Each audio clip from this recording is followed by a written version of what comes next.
জয় জয়তে আজি গীতাৰ দুলৰি এভাগেৰে ভিডিঅ'টো আৰম্ভ কৰিব বিচাৰিছোঁ। প্ৰথমে গুৰুক নমস্কাৰ কৰোঁ, শিৰদিয়া চৰণত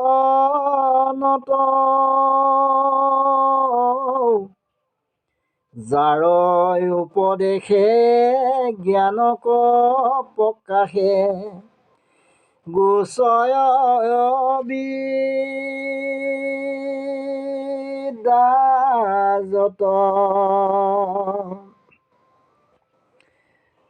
শুদ্ধ সত্ৰমতী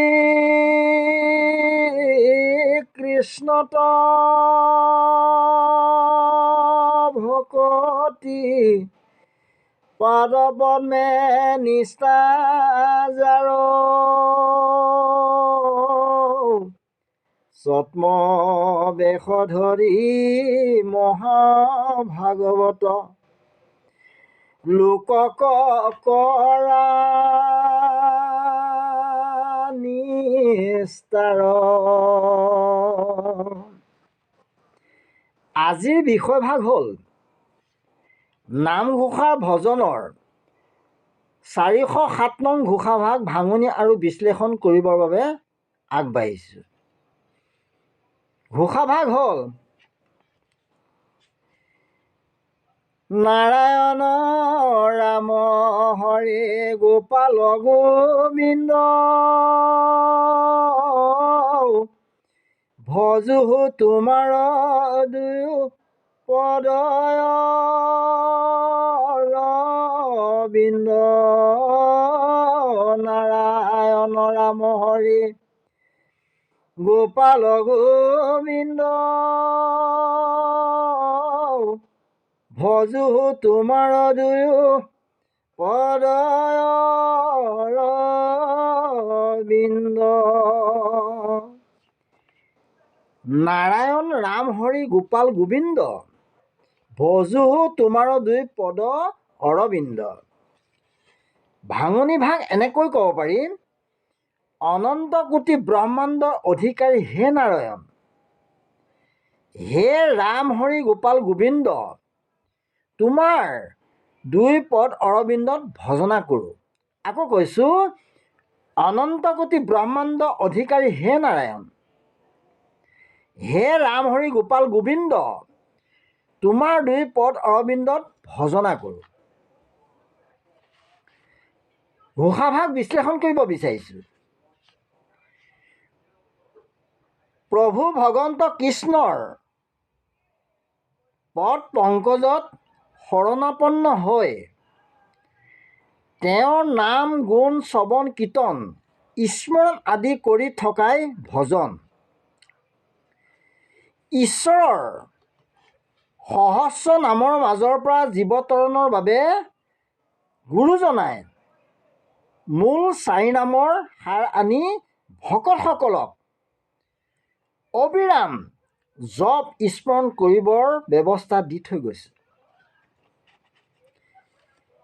ঈশ্বৰৰ পাদপদ্ম স্মৰণ কৰি নাম বস্তু কীৰ্তন স্মৰণ কৰাৰ উপৰিও ঈশ্বৰৰ লীলাসমূহ শ্ৰৱণ কীৰ্তন স্মৰণ কৰাও ভজন। মহাপুৰুষ মাধৱদেৱে এই ঘোষাটিত ঈশ্বৰৰ নাম আৰু পাদপদ্মত ভজনৰ কথাই উল্লেখ কৰিছে। ভজনেই ভক্তিৰ ৰস। উদাহৰণস্বৰূপে গছৰ গুটি গজিবলৈ যেনেকৈ ৰস বা জীপৰ প্ৰয়োজন, ঠিক সেইদৰেই শৰণৰ উচ্চতম ভাৱ উপলব্ধি কৰিবৰ বাবে ভজনেই একমাত্ৰ উপায়। এই ভজনেই ভক্তি। আকৌ কৈছোঁ, ভজনেই ভক্তিৰ ৰস। উদাহৰণস্বৰূপে গছৰ গুটি গজিবলৈ যেনেকৈ ৰস বা জীপৰ প্ৰয়োজন। ঠিক সেইদৰেই শৰণৰ উচ্চতম ভাৱ উপলব্ধি কৰিবৰ বাবে ভজনেই একমাত্ৰ উপায়। এই ভজনেই ভক্তি। ভাগৱতৰ পদ এভাগত কৈছে, অধৰ্মে খেদাইলে ধৰ্মে কতো নপাঠাই, হৰি ভকতিত আছে শৰণ সোমাই। আকৌ কৈছোঁ, অধৰ্মে খেদাইলে ধৰ্মে কতো নেপায় ঠাই, হৰি ভকতিত আছে শৰণ সোমাই।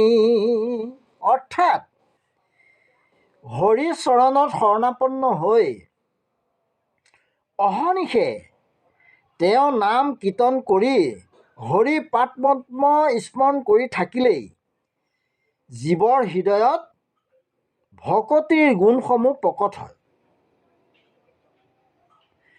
অনাদি জন্মৰ পাপসমূহ ক্ষয় হৈ অক্ষয় পুণ্যৰ উদয় হয়। লাহে লাহে বিষয়ত বিৰক্তি আহে আৰু কৃষ্ণৰ পদত মধুৰ প্ৰেম আৰু ভক্তিভাৱৰ উদ্ৰেক হয়। দেহত হৰিময় জ্ঞান উপজে। অৱশেষত দুবাৰ মায়া অতিক্ৰম কৰি জীৱে হৰিক সাক্ষাৎ কৰি জীৱগুচি শিৱ হয়। অৰ্থাৎ আত্মা পৰমাত্মাৰ মিলন হৈ এক হৈ যায়। এই হৰি ভজনৰ মহিমা কোনো বিশ্বাসী একান্ত ভৃত্যই যেনেকৈ তেওঁৰ দয়ালু উদাৰ মহাজনৰ কাষত থাকি সকলো সময়তেই নানা প্ৰকাৰেৰে সেৱা পৰিচৰ্যা কৰি আনন্দ পায়, তেনেদৰেই ঈশ্বৰৰ একান্ত শৰণীয়া ভক্তসকলেও অবিৰাম প্ৰভুৰ পদপৰশত থাকি তেওঁৰ নাম গুণ লীলা মহিমাতে মন মজাই থকাই ভজন। সেয়েহে এই ঘোষাত মাধৱদেৱে ঈশ্বৰৰ নাৰায়ণ হৰি ৰাম গোপাল গোবিন্দ আদি নামসমূহ আৰু তেওঁৰ পদযুগলত ভজনা কৰা কথা শ্ৰদ্ধাৰে প্ৰকাশ কৰিছে। আজি ইমানতেই সামৰণি মাৰিছোঁ। ॐ বিষ্ণু ॐ বিষ্ণু ॐ বিষ্ণু।